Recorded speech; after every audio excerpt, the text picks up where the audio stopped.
Behaviour of ക്രോമസോംസും ജീൻസും ഒരു ടേബിളിൽ നോക്കുകയാണെങ്കിൽ ക്രോമസോംസ് ഒക്കർ ഇൻ പെയേഴ്സ്, ക്രോമസോമുകൾ പെയറായിട്ടാണ് ഒക്കർ ചെയ്യണത്. അതുപോലെ ജീൻ നോക്കുകയാണെങ്കിലും ജീൻസും എന്താണ് ഒക്കർ ഇൻ പെയേഴ്സ്. സോ ക്രോമസോമുകളും ജീനുകളും ഒക്കർ ഇൻ പെയേഴ്സ്. അതാണ് ഒരു സിമിലാരിറ്റി ഇവർ രണ്ടുപേരും തമ്മിലുള്ളത്. രണ്ടാമത്തെ സിമിലാരിറ്റി ക്രോമസോംസ് ആണെങ്കിൽ they segregate at the time of gamete formation. Gamete ഫോർമേഷൻ്റെ സമയത്ത് ഈ ക്രോമസോമുകൾ പെയറുകളായിട്ടിരിക്കുന്ന ക്രോമസോമുകൾ സെഗ്രിഗേറ്റ് ചെയ്യുന്നു. Such that only one of each പെയറിൽ only one of each pair is transmitted to a gamete. അങ്ങനെ ആ പെയറിൽ ഒരെണ്ണം മാത്രം ഗാമറ്റിക്ക് പോകുന്നു. അതായത് പെയറുകളായിട്ടിരിക്കുന്നു, ആ പെയറുകൾ ഗാമറ്റ് ഫോർമേഷൻ സമയത്ത് സെഗ്രിഗേറ്റ് ചെയ്ത് അതിൽ ഒരെണ്ണം മാത്രം only one of each pair, ഓരോ പെയറിലും ഒരെണ്ണം മാത്രം transmitted to a gamut.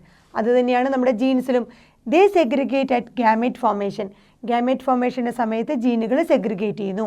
And only one of each pair is transmitted to a gamete. ആ പെയറിൽ ഒരെണ്ണം മാത്രം ഗാമറ്റായിട്ട് മാറുന്നു. നമ്മൾ പറഞ്ഞതാണ് ക്യാപിറ്റൽ ആർ എന്ന് പറഞ്ഞാൽ ഒരു ജീനാണെന്നുണ്ടെങ്കിൽ അതിൽ ക്യാപിറ്റൽ ആർ തനിയെ ഒരു ഗാമറ്റായിട്ട് മാറുന്നു, പിന്നെയും ക്യാപിറ്റൽ ആർ വീണ്ടും ഒരു തനിയെ ഗാമറ്റായിട്ട് മാറുന്നു. ടോൾ ആണെങ്കിൽ ക്യാപിറ്റൽ ടി എന്നത് ടി എന്ന് പറയുന്നത് ഇൻഡിവിജ്വൽ ഗാമറ്റ്, അടുത്ത ടി എന്ന് പറയുന്നത് ഇൻഡിവിജ്വൽ. ഓരോന്നും ഈ ക്യാപിറ്റൽ ടി എന്ന് ആ പെയറുകളിൽ അവർ സെഗ്രിഗേറ്റ് ചെയ്ത് ഒരെണ്ണം മാത്രം ഒരു ഗാമറ്റായിട്ട് ഇൻഡിവിജ്വൽ ഗാമറ്റുകളായിട്ട് സെഗ്രിഗേറ്റ് ചെയ്യുന്നു. അങ്ങനെ തന്നെയാണ് ക്രോമസോമുകളും ഗാമറ്റ് ഫോർമേഷൻ സമയത്ത് ആ പെയറുകളിൽ ഒരെണ്ണം മാത്രം ട്രാൻസ്മിറ്റ് ചെയ്ത് ഗാമറ്റുകളായിട്ട് ഇൻഡിവിജ്വലായിട്ട് ഗാമറ്റുകളായിട്ട് മാറുന്നു. അത് തന്നെയാണ് ക്രോമസോമിലും ജീനിലും കോമൺ ആയിട്ട് പറയുന്നത്. രണ്ടാമത്തെ കാര്യം. മൂന്നാമത്തെ കാര്യം, chromosomes independent pairs segregate independently of each other. ഇനി ഒരു കോമ്പിനേഷൻ ആയിട്ടിരുന്നാലും ഒരുപോലെ ഇരുന്നാലും ഒരുമിച്ചിരുന്നാലും എന്താ ചെയ്യുന്നത്, ഇവർ ഇൻഡിപെൻഡൻറ്റ് പെയറുകളായിട്ട് സെഗ്രിഗേറ്റ് ചെയ്യുന്നു. ഇൻഡിപെൻഡൻ്റ്ലി ഓഫ് ഈച്ച് അതർ, ഒന്നൊന്നിനെ കൺസിഡർ ചെയ്യാണ്ട് രണ്ടുപേരും ഇൻഡിപെൻഡൻ്റ് ആയിട്ടാണ് അവർ സെഗ്രിഗേറ്റ് ചെയ്യുന്നത്. അതുപോലെ തന്നെ ജീനുകളും one pair segregate independently of another pair. നമ്മൾ പറഞ്ഞ ഡൈഹൈബ്രിഡ് എക്സ്പെരിമെൻറ്റിലൊക്കെ രണ്ട് ക്യാരക്ടറായിട്ടിരുന്നാലും രണ്ട് ട്രേറ്റ് ആയിട്ടിരുന്നാലും അവരെന്തായിരുന്നു ഇൻഡിപെൻഡൻ്റ് ഓഫ് അനദർ പെയർ, മറ്റേ പെയറിനെ കൺസിഡർ ചെയ്യാണ്ട് ഇൻഡിപെൻഡൻ്റ് ആയിട്ടാണ് അവർ സെഗ്രിഗേറ്റ് ചെയ്യുന്നത്. സോ ഓരോ പെയറും അല്ലെങ്കിൽ ഓരോ ക്യാരക്ടറും ഇൻഡിപെൻഡൻ്റ് ആയിട്ടാണ് സെഗ്രിഗേറ്റ് ചെയ്യുന്നത്. ഇത് മൂന്നുമാണ് ക്രോമസോംസും ജീനും തമ്മിലുള്ള സിമിലാരിറ്റീസ്. രണ്ടും പെയറുകളായിട്ടാണ് ഇരിക്കുന്നത്. ക്രോമസോംസും ജീൻസുകളും ഗാമറ്റ് ഫോർമേഷൻ സമയത്ത് അവരിലുള്ള ആ പെയറുകളിൽ ഒരെണ്ണം മാത്രം ഗാമറ്റായിട്ട് മാറുന്നു. ഓരോ ഇൻഡിവിജ്വൽ ഗാമറ്റുകളായിട്ട് അവർ സെഗ്രിഗേറ്റ് ചെയ്യാണ് ക്രോമസോമുകളും ജീനുകളും ചെയ്യുന്നത്. മൂന്നാമത്തായിട്ട് പറഞ്ഞ് ഇവരിൽ ഇൻഡിപെൻഡൻറ്റ് പെയറുകളാണ് സെഗ്രിഗേറ്റ് ചെയ്യുന്നത്. ഒന്നൊന്നിനെ കൺസിഡർ ചെയ്യേണ്ടത് ഇൻഡിപെൻഡൻ്റ് ഓഫ് ഈച്ച് അതറായിട്ട് രണ്ടും ഇൻഡിപെൻഡൻ്റ് ആയിട്ടാണ് എന്ത് ചെയ്യണത്, സെഗ്രിഗേറ്റ് ചെയ്യുന്നത്.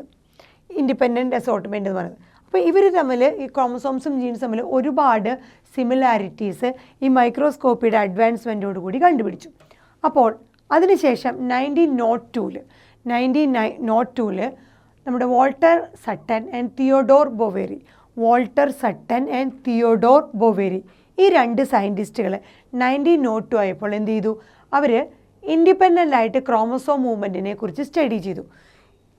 വാൾട്ടർ ആൻഡ് സട്ടനും തിയോഡോർ ബൊവേരി 1902 ആയപ്പോൾ അവരെന്ത് ചെയ്തു, അവർ ഈ ക്രോമസോമിൻ്റെ മൂവ്മെൻറ്റുകൾ മിയോസിസ് റിഡക്ഷൻ ഡിവിഷൻ നടക്കുമ്പോൾ ഈ ക്രോമസോമുകളുടെ മൂവ്മെൻറ്റ് എങ്ങനെയാണ് ഇൻഡിപെൻഡൻ്റ് ആയിട്ട് അവർ സ്റ്റഡി ചെയ്തു.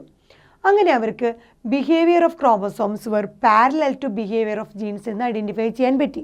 നമ്മുടെ മെൻഡൽ പറഞ്ഞ പോലെ തന്നെ ക്രോമസോംസിൻ്റെയും ജീൻസിൻ്റെയും ബിഹേവിയർ പാരലലാണെന്ന് നമ്മുടെ വാൾട്ടർ ആൻഡ് സട്ടനും തിയോഡോർ ബൊവേരിക്കും മനസ്സിലായി.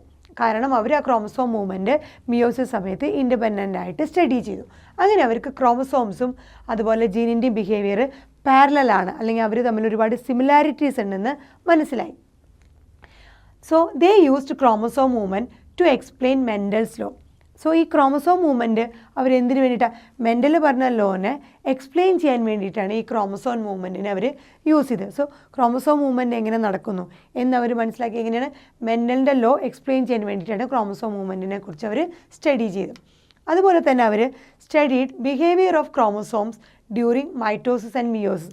മൈറ്റോസിസ് നടക്കുമ്പോഴും, അതായത് നമ്മുടെ ഇക്വേഷണൽ ഡിവിഷൻ നടക്കുമ്പോഴും മിയോസിസ് റിഡക്ഷൻ ഡിവിഷൻ നടക്കുമ്പോഴും എങ്ങനെയാണ് ക്രോമസോംസ് ബിഹേവ് ചെയ്യണതെന്നും നമ്മുടെ വാൾട്ടർ ആൻഡ് സട്ടനും തിയോഡോർ ബൊവേരിയും മനസ്സിലാക്കി.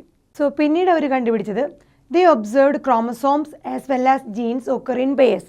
നമ്മുടെ ക്രോമസോം ജീൻസിന് നമ്മൾ ടേബിളിൽ പറഞ്ഞ പോലെ തന്നെ വാൾട്ടർ ആൻഡ് സട്ടൻ, തിയോഡോർ ബവറിയും അവർ പറഞ്ഞു അവർക്ക് ഒബ്സർവ് ചെയ്യാൻ പറ്റി ഈ ക്രോമസോംസിൻ്റെ മൂവ്മെൻറ്റ് എക്സ്പ്ലെയിൻ ചെയ്തതോടുകൂടി, അവർ സ്റ്റഡി ചെയ്തതോടുകൂടി അവർക്ക് മനസ്സിലായി ക്രോമസോംസും ജീൻസും ഒക്കർ ഇൻ പെയർസ്. നമ്മുടെ ഈ ടേബിളിൽ പറഞ്ഞ പോലെ ഇവർ രണ്ടുപേരും പെയറുകളായിട്ടാണ് നിൽക്കുന്നതെന്ന് മനസ്സിലായി.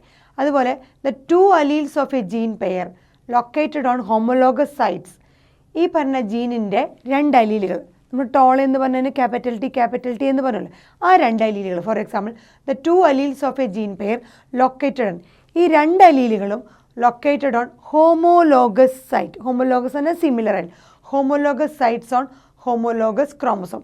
ഒരേപോലെ ഇരിക്കുന്ന ക്രോമസോമുകളുടെ ഒരേപോലെ ഇരിക്കുന്ന സൈറ്റുകളിലാണ് ഈ പറഞ്ഞ 2 അലീലുകളും, ഒരു ജീനിൻ്റെ പേരുകളായ 2 അലീലുകളും അങ്ങനെയാണ് ലൊക്കേറ്റ് ചെയ്തിരിക്കണതെന്ന് അവർക്ക് മനസ്സിലായി. എന്താണ്?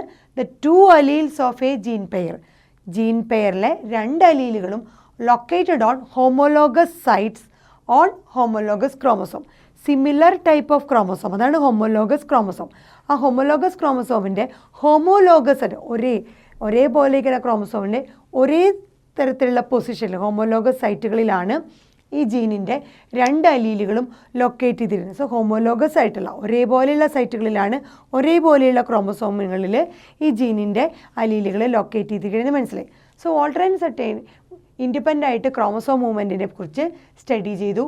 അത് മിയോസിസിന് വേണ്ടി, ഡ്യൂറിങ് മിയോസിസിലാണ് ക്രോമസോം മൂവ്മെൻറ്റിനെ കുറിച്ച് സ്റ്റഡി ചെയ്തത്. അങ്ങനെ അവർക്ക് ക്രോമസോംസും അതുപോലെ ജീൻ്റെയും ബിഹേവിയർ പാരലായിട്ട് പോകണമെന്ന് മനസ്സിലായി. അങ്ങനെ അവർ മെൻ്റലിൻ്റെ ലോയൊക്കെ എക്സ്പ്ലെയിൻ ചെയ്യാൻ വേണ്ടിയിട്ട് അവർ ക്രോമസോമിൻ്റെ മൂവ്മെൻറ്റ് യൂസ് ചെയ്തു. അത് പ്രകാരം അവരെന്ത് ചെയ്തു? Studied behaviour of chromosome during mitosis and meiosis. So മൈറ്റോസിസിലും മിയോസിസിലും ക്രോമസോമിൻ്റെ മൂവ്മെൻറ്റ് എങ്ങനെയാണെന്ന് അവർ സ്റ്റഡി ചെയ്തു. അതിനുശേഷമാണ് അവർ കണ്ടെത്തിയത് the observed chromosome and gene occur in pair. നമ്മൾ നേരത്തെ പറഞ്ഞ പോലെ ക്രോമസോമുകളും ജീനുകളും ഒരേ പെയറുകളായിട്ടാണ് നിൽക്കുന്നത്.